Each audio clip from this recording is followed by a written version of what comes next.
Toupargel, depuis 70 ans à votre service pour vous livrer le meilleur du surgelé.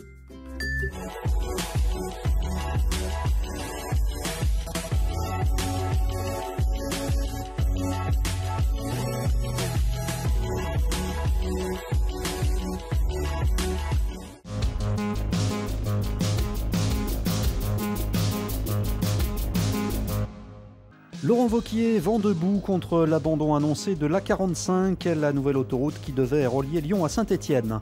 La gendarmerie d'Irigny teste une caméra qui permet de détecter les émotions sur les visages des visiteurs de la brigade. Enfin, Jane Fonda, prix Lumière 2018, est arrivé au Théâtre des Célestins pour une masterclass cet après-midi. C'est un dispositif qui se base sur une caméra. Les personnes qui entrent dans la brigade et qui viennent pour déposer plainte, etc., ont le visage qui est filmé par cette caméra, qui leur permet de détecter les émotions. C'est une première en France. La gendarmerie d'Irigny teste actuellement une caméra qui permet de détecter les émotions sur les visages. L'objectif est d'évaluer ainsi le niveau de satisfaction dans la prise en charge et l'accueil du public.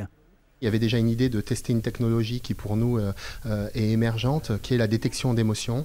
Donc on ne capte pas d'image, on n'enregistre pas d'image, mais quand on passe devant la caméra est capable, grâce à un logiciel, de détecter sur le visage qui rentre une émotion, et c'est la seule donnée qui est stockée. L'émotion, il y a 7 émotions qui vont de la tristesse à la personne heureuse, en passant donc par 7 degrés de graduation de stress. Pour compléter l'évaluation, les visiteurs de la brigade d'Irigny sont aussi invités à noter les gendarmes.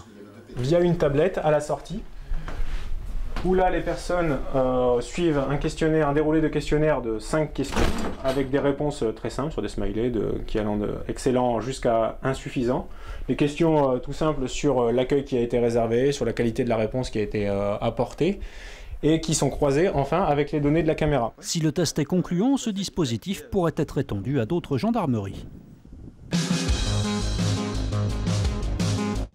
Premier coup de pelle ce matin pour la future station de métro Oulin-Centre, place Anatole France, à 2 pas de la mairie. Un métro arrivé en 2013 au niveau de la gare et qui propose ainsi une deuxième station dans la commune, sur la ligne qui rejoindra l'hôpital Lyon-Sud à Saint-Genis-Laval. On annonce à peu près 25 000 voyageurs jour sur la station, sur chaque station. On a aujourd'hui sur la ligne B 180 000 voyageurs qui la prennent tous les jours et on sera à 250 000 au moment où elle sera mise en service. La ligne B va être complètement automatisée à terme avec en plus de l'innovation sur le couplage de rames longues, de rames courtes. À la mairie d'Oulin, même si les travaux engendrent quelques nuisances, on voit d'un très bon œil cette deuxième station.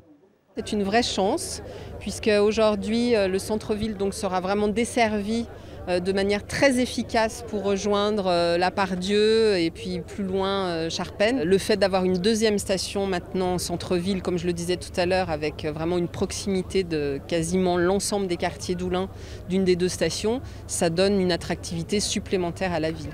Au total, il y aura donc 2,5 km de lignes supplémentaires jusqu'à l'hôpital Lyon-Sud, mise en service prévue en 2023.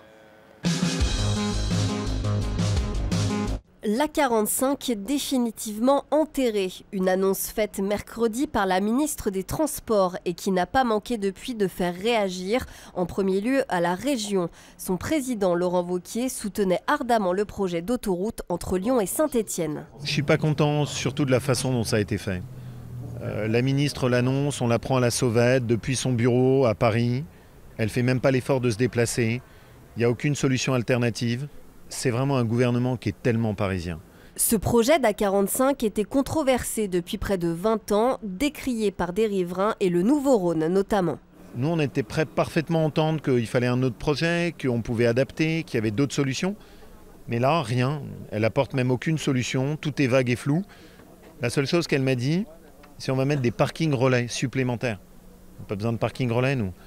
Ce dont on a besoin, c'est d'aider la vie au quotidien de tous ceux qui vont travailler et qui sont pris dans les embouteillages le matin et le soir. Le renforcement du réseau TER serait une des pistes envisagées par le gouvernement pour désengorger l'axe Lyon-Saint-Étienne. C'est une ville historique depuis des siècles et je suis très fière d'être ici, très heureuse. Tonnerre d'applaudissements pour Jane Fonda, prix Lumière 2018. L'actrice a rencontré le public cet après-midi au Théâtre des Célestins, revenant avec humour sur son début de carrière. Je n'étais pas du tout attirée par la profession d'acteur. J'aimais pas mon corps et mon visage, et j'étais très timide. Mais je ne savais pas quoi faire. J'ai essayé d'être secrétaire, on m'a volé, on m'a foutu à la porte. C'est la première dame pour moi, la grande dame du cinéma. Et pour vous ? Une icône, voilà, belle, radieuse. Militante féministe contre la guerre du Vietnam, enfin tous ces engagements m'ont beaucoup emballée. Jane Fonda, c'est une grande dame. Moi j'ai lu son livre, 700 pages, une autobiographie formidable. C'est une femme qui a fait plein de combats.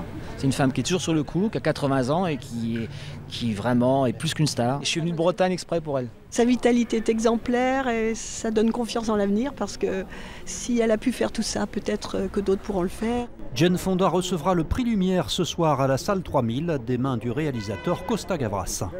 Jane.